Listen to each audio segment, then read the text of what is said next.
Hi Stonington, we're so excited that we're here with Suzie on Mechanic Street at Mechanic Street Marina to talk about kelp. And so we're excited because next week starts Kelp Week, so that's why we're here. But we really wanted to also know a little bit about what brought you to Stonington and to kelp, and to tell us a little bit about that before we launch into Kelp Week. Oh, of course. Well, Stonington is just the most fabulous place ever, so that's what brought us here, obviously. You said that we were at Mechanic Street Marina, which is a marina that my husband and I own and operate, and it is a just fabulous place for us to raise our family, but it's a summer business, and kelp is actually a winter crop, so it works out perfectly because it gives us something to kind of focus our attention on during the winter months. We outplant in November, so like right around Thanksgiving, and then we start harvesting in the middle of March, and we harvest all the way through the end of May. So it just dovetails perfectly with the marina and the bait and tackle shop, which is like a May to November business. That's perfect. And we're going to try and, when it's not raining, get out and get some footage of the Sorry, we're inside. There's a downpour right now. There's a downpour, but it's more important. No, that's so exciting. How long have you guys been doing the kelp farming? This is my 4th harvest year. So we started the permitting process for the seaweed farm in 2016, the year we bought the marina. And then we did our first outplanting in 2017, and then we've been just kind of going every year, learning from our mistakes every year. Me too. Becoming a little bit more balanced, which is great. Like in the past, we would have been dumb and probably tried to go out in weather like this, but now we know better. Good. Yeah. And how's it been going from a business perspective? Do people kind of gravitate naturally to kelp, or do you have to help educate them? No, they don't gravitate. Nobody gravitates naturally towards kelp, unfortunately. But it's a little hard to educate during COVID, but really that's all it takes. I think it's just something that people don't understand is a resource that's available right here. And most of the experience that they have with kelp is when kelp is dead. You know, so like anything, if like you had a pile of like tomatoes or lettuce, like that could be your most favorite vegetable ever. But if you see it heaped up in a pile on the road, you're gonna have like a really unflattering perspective of it. Sorry about the I love it. background butterflies. I think it's just having people understand that this is something that grows out in the ocean in our local waterways. It's a native resource, and it's actually a really healthy food source that we all have access to, and it's very sustainable. It doesn't use any environmental inputs at all. There's no fresh water, there's no arable land, there's no fertilizer. It just uses the ocean, the sunlight that's already out there, and it also absorbs carbon and nitrogen from the local waterways, so it can help prevent harmful algal blooms, and it does a lot of work to try to improve the local water for us. It also creates a habitat for different fish and lots of wildlife. So we noticed that a lot of wildlife like the farm. That's so great. Kelp has so many win-wins. And so for people who maybe haven't tried kelp before, or who are newer to it, how would you introduce them to it? Okay, so this is the basic introduction. This is kelp. This is what it looks like. I just harvested this yesterday with my my farm buddy Liz Ellenwood, and we went out, and it was a little wavy, a little choppy, but we got through it. But yeah, this is just a standard blade of kelp. It's the kelp that we grow in Fisher's Island Sound tends to be really long and narrow, and that's just because of the amount of current that's running through the site. And this is what it looks like when it comes right out of the ocean. So it's going to be kind of brown, but I have, I hope it's still hot. I have kind of hot water here, and I'm just going to cut that in half.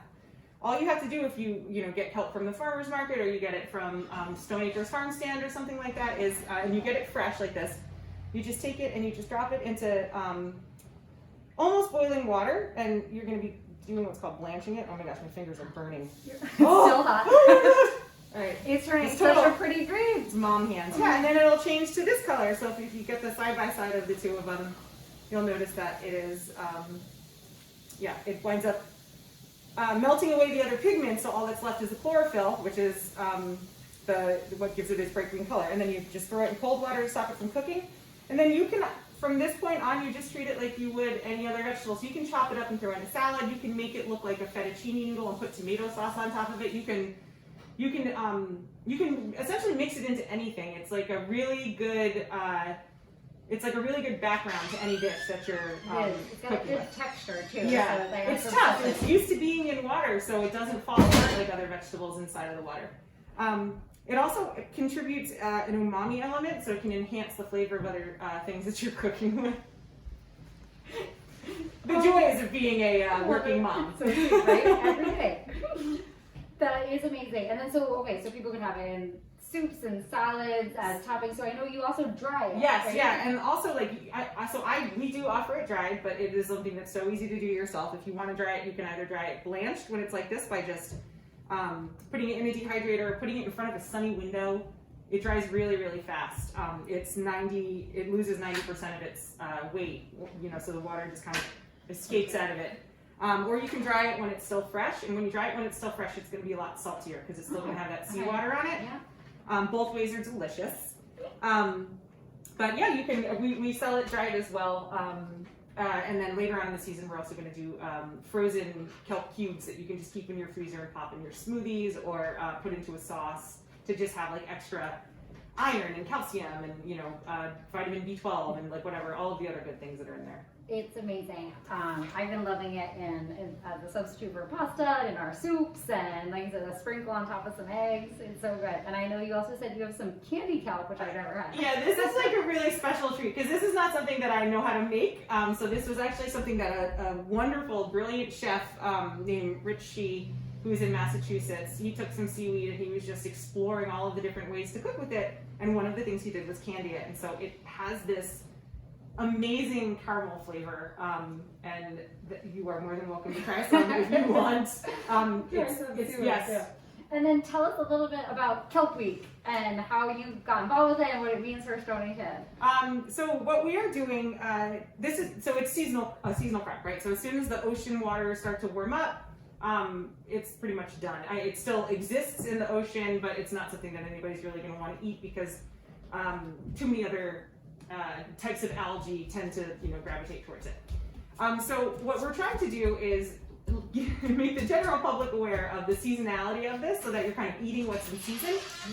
So end of April, myself and a few other sugar kelp farmers locally are coming together, and we are just kind of getting restaurants and breweries to put some sort of sugar kelp item on their menu just for that 1 week so that people can experience it. They can like see what it tastes like and see what it tastes like in the hands of different chefs. So some places are doing seaweed salads, some places are cooking it with roasted meat, some places are doing it with scallops, some places are doing it with tuna, some places are mixing it into cocktails. There's also seaweed beers that are out for next week, that's the Outer Light. Gray Sail's doing an amazing cocktail as well. Mix is doing an amazing cocktail as well, and so there's a lot of restaurants locally that you can go to in addition to picking it up fresh at the farmers market in Stonington and at Stone Acres Farms, the Shipwright's Daughter and Nana's and Mystic, Oyster Club, and I'm panicking. I think there's a whole list, right? Yes, there's a whole list. Kelp Week website. Yeah, so go to newenglandkelp.com and you can see a whole list, but there's close to 50 places that are participating. That's so exciting. And then there's also I think Yellow Farmhouse is doing some educational virtual seminars, right? Of course, and one of the things that they're doing is they're taking one of our Stonington chefs, he's teaching a class on how to cook with kelp from Shipwrights, David Standridge. And so you can sign up for the class, and he has 3 different dishes that he's doing that feature kelp, and you can do what's called a take and make kit. And so you can go and get the ingredients and then bring it home and then kind of follow along. That's amazing. Yeah, so it should be really fun. And they're doing the same thing with a cocktail. They're not providing the alcohol. That's on you. So. Well, Suzie, anything else you want people in Stonington to know about kelp or about your marina or anything else? No, not at all. I mean, I'm always happy to talk about it. So if anybody has any questions, please feel free to reach out. And I'm usually at the farmers market. I'm at the farmers market, but also everything is available at Stone Acres Farm Stand. They just have better hours than I do. Try some kelp. Try some kelp. Thank you so much, Suzie, and hopefully we'll be back and to hear more about kelp. Thank you. Thank you so much for coming.